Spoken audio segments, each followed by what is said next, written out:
Ndi n'iteka n'umunezero nsubire ngusuhuze nkwakaze nshuti mukunzi wacu wobandanya kumwe natwe ngaha kuri ino mboneshakure imwe rudende igutohoreza amakuru, ikagutohoreza inkuru, ikanagutohoreza ibiganiro biriko bivugwa irya nino mu gihugu c'Uburundi no hakurya y'imbibe z'igihugu c'Uburundi, hama ikabigushikiriza vyose uko vyakabaye kamwe ku kandi mu buryo butosoye kandi butomoye hatana kamwe kavuyemwo. Ndaguhaye kaze, ndaguhaye mwiriwe cange mwaramutse bivanye n'aho udukurikira uherereye.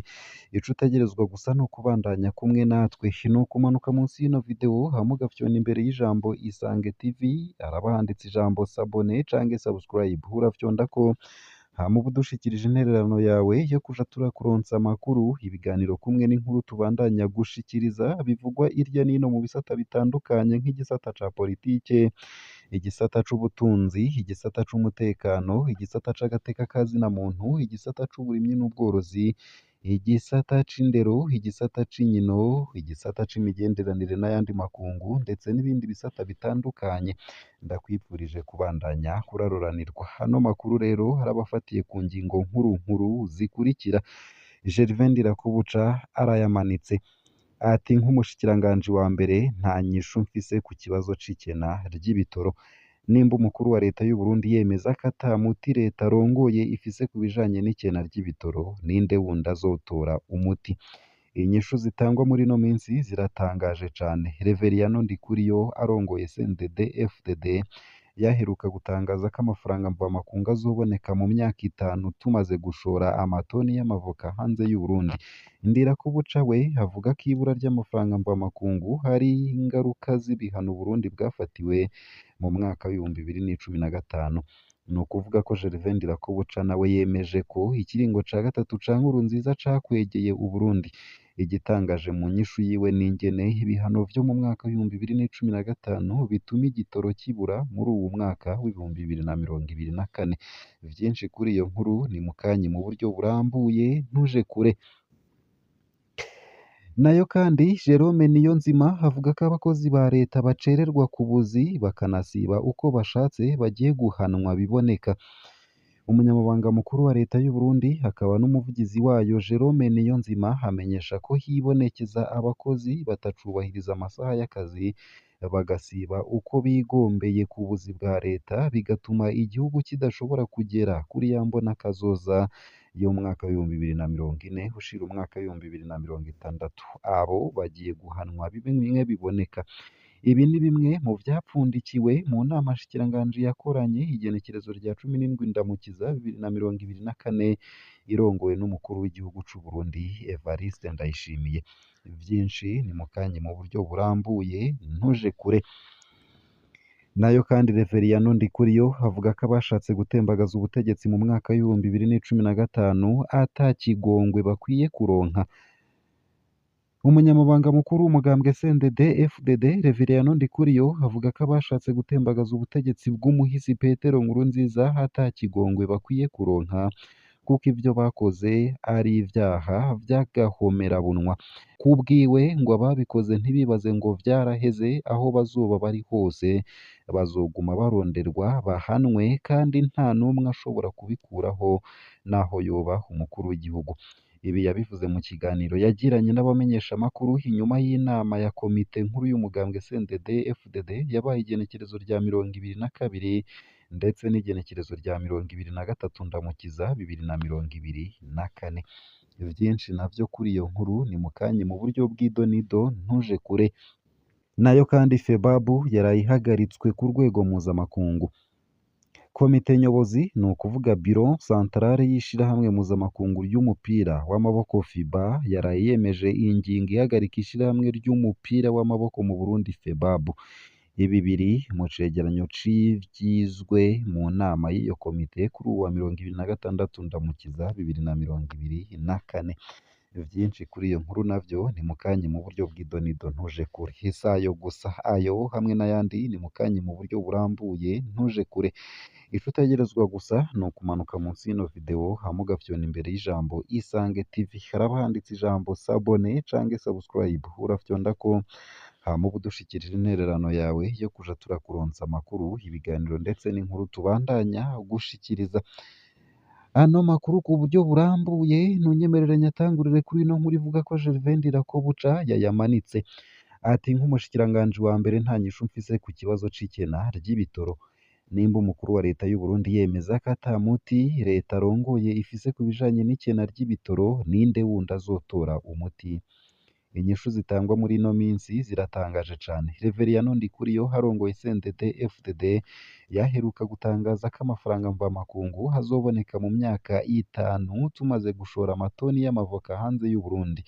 Ndirakobuca we avuga ko ibura ry'amafaranga mvamakungu ari ingaruka z'ibihano u Burundi bwafatiwe mu mwaka w'ibihumbi 2015. Ni ukuvuga ko Gervais Ndirakobuca nawe yemeje ko ikiringo ca gatatu ca Nkurunziza cakwegeye u Burundi. Igitangaje mu nyishu yiwe n'ingene ibihano vyo mu mwaka w'ibihumbi 2015 bituma igitoro kibura muri uwu mwaka w'ibihumbi 2024. Gervais Ndirakobuca ashaka atwibagize ko Perezida Ndayishimiye yari yatwemereye muri Nyakanga 2022 ko yifatiye mu ntoke igitoro kandi ko kitazosubira kubura. None izo ngaruka z'ibihano ico gihe ntazo yabona. Mu bihugu vyisoneye, inyishu ya Gervais Ndirakobuca yari gutuma abashinga amateka bamusaba gutanga imihoho, hakaza leta ifise inyishu. Umushikiranganji wa mbere amaze kuvuga ko ata nyishu leta yiwe ifise ku kibazo gihanze igihugu, haba hageze ko leta yiwe isubirizwa. Aho havuzwe igitoro mu gihe vyinshi vyankenerwa biriko birabura rwose mu Burundi. Ishirahamwe Braludi riherutse gutangaza ko ibinyobwa rikora bigiye kubura kubera iryo shirahamwe rya mbere rikomeye mu Burundi ryabuze amafaranga mvamakungu yo kuranguza ivyo rikoramwo ivyo binyobwa. Ni ukuvuga Amatsieri Premier. Ni inkuru itari nziza nyene iriko iravugwa. Nayo kandi Jerome Niyonzima avuga ko abakozi ba leta bacererwa ku buzi bakanasiba uko bashatse bagiye guhanwa biboneka. Umunyamabanga mukuru wa leta y'u Burundi akaba n'umuvugizi wayo Jerome Niyonzima amenyesha ko hibonekeza abakozi batacubahiriza amasaha y'akazi bagasiba uko bigombeye ku buzi bwa leta, hama bigatuma igihugu kidashobora kugera kuri ya mbona kazoza yo mu mwaka w'ibihumbi 2040 ushira umwaka w'ibihumbi 2060. Abo rero bagiye guhanwa bimwe biboneka. Ibi ni bimwe mu vyapfundikiwe mu nama shikiranganji yakoranye igenekerezo rya 17 Ndamukiza 2024 irongowe n'umukuru w'igihugu c'u Burundi Evariste Ndayishimiye. Inama shikiranganji yarakoranye ku wa gatatu igenekerezo rya 17 Ndamukiza 2024 irongowe n'umukuru w'igihugu Evariste Ndayishimiye. Mu vyo bariko bariga hakaba harimwo amasaha y'akazi ku bakozi ba leta, aho basanze ku buzi bwa leta bwinshi abakozi batacubahiriza umwanya w'akazi, bamwe bagasiba uko bashatse abandi bagacererwa uko bigombeye, kandi ivyo bikaba biza kunigira mu menshi yambona kazoza yo mu mwaka w'ibihumbi 2040 ushira umwaka w'ibihumbi 2060. Nk'uko vyashikirijwe n'umunyamabanga mukuru wa leta y'u Burundi Jerome Niyonzima akaba n'umuvugizi wayo, akaba yaragize ati: amasaha y'akazi ni kuva isaha 1 y'igitondo gushika isaha 9:15 y'umuhingamo, kuva ku wa mbere gushika ku wa gatanu, hakabamwo n'akaruhuko k'iminota 30. Ukutubahiriza amasaha y'akazi ni bimwe mu bibangamira mu migambi y'imbonakazoza y'umwaka w'ibihumbi 2040 ushira umwaka w'ibihumbi 2060. Mu ntumbero yo kubahiriza abakozi ngo bakore batekaniwe, iyo nteguro yashaka gutegura ukundi amasaha y'akazi. Jerome Niyonzima arongera ati: inama shikiranganji yasanze ikibazo hatari amasaha yo gutonda ku buzi, ahubwo ari ubube gito bw'abakozi bonyene ubwabo bafise ingeso yo gucererwa, abakoresha nabo bakabifata ibisanzwe ntibabahane. Inama shikiranganji yaciye ifata ingingo y'uko amasaha y'akazi ari yayandi nyene, kandi abakozi bagakurikiranwa neza, bakanakoresha ubuhinga bwa none mu kuraba ko batonze ku gihe, abicereza n'abasiba nabo bagahanwa hisunzwe amategeko.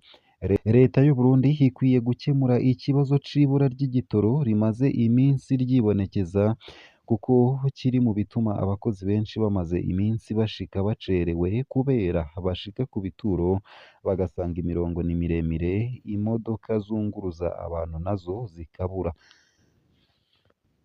Nayo mu yandi makuru kandi nuko ngo abashatse gutembagaza ubutegetsi mu mwaka w'ibihumbi bibiri n'icumi na gatanu ata kigongwe bakwiye kuronka. Ivyo hakaba ari ibishikirizwa na Reveriyano Ndikuriyo, umunyamabanga mukuru w'umugambwe uri ku butegetsi CNDD-FDD. Umunyamabanga mukuru w'umugambwe CNDD-FDD Reveriyano Ndikuriyo avuga ko abashatse gutembagaza ubutegetsi bw'umuhisi Petero Nkurunziza ata kigongwe bakwiye kuronka kuko ivyo bakoze ari ivyaha vy'agahomerabunwa. Kubwiwe ngo ababikoze ntibibaze ngo vyaraheze, aho bazoba bari hose bazoguma baronderwa bahanwe, kandi nta n'umwe ashobora kubikuraho naho yoba umukuru w'igihugu.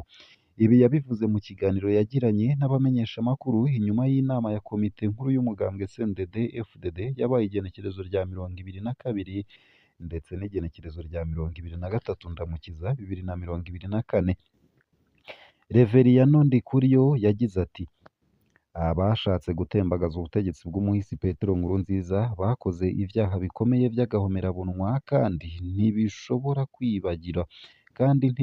kwibagirwa. Ababikoze bashatse gusenyura demokarasi kuko umuhisi Petero Nkurunziza yari indongozi yitorewe n'abenegihugu biciye mu matora. Abashatse guhungabanya inzego zo mu mwaka w'ibihumbi bibiri n'icumi na gatanu aho bazoba bari hose bazoronderwa bahanwe n'ubutungane. Abarundi batari bake baragiye mu myiyerekano yo kwiyamiriza ikiringo ca gatatu c'umuhisi Petero Nkurunziza, aho bavuga ko kitubahirije amategeko, ibintu bitari bike bikaba vyarononekaye. Kw'igenekerezo rya 13 Rusama 2015 niho habaye itembagazwa ry'ubutegetsi bw'umuhisi Petero Nkurunziza bikozwe na Godefroid Niyombare, ni ukuvuga nyene General Godefroid Niyombare, ariko rikaba ritarakunze. Nayo mu yandi makuru hariko aravugwa kandi nuko FEBAB yaraye ihagaritswe ku rwego mpuzamakungu. Komite nyobozi ni ukuvuga Bureau Centrale y'ishirahamwe mpuzamakungu ry'umupira w'amaboko FIBA yaraye yemeje ingingo ihagarika ishirahamwe ry'umupira w'amaboko mu Burundi FEBAB. Ibi biri mu cegeranyo cizwe mu nama y'iyo komite kuwa 26 Ndamukiza 2024. Imvo y'iryo hagarikwa nuko ishirahamwe rya basketball mu Burundi FEBAB yatumiriye Dinamo BBC kutambara impuzu zanditseko Visit Rwanda mu nkino za bare zabereye muri Afurika y'Epfo mu kwezi kwa Ntwarante 2023.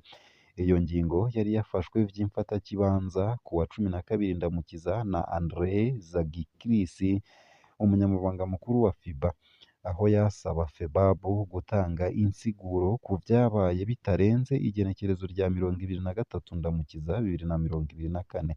Uwahora arongoye ishirahamwe FEBAB akaba aherutse gutanga imihoho inyuma yaho yagirizwa na bamwe kuba ari we yatumye umurwi wa Dinamo BBC kuva mu nkino mpuzamakungu, warimwo inyuma yo gutanga itegeko ko abakinyi ba Dinamo BBC badashobora gukina bambaye Visit Rwanda. Ngaha hakaba ariho nsoreje ano makuru nari naguteguriye, ariko avugwa irya nino mu gihugu c'u Burundi no hakurya y'imbibe z'igihugu c'u Burundi mu makungu ya kure. Ndakwipfurije kubandanya uraroranirwa mu vyo uriko urarangura, ndetse yewe no kugira ibihe vyiza n'umunsi mwiza.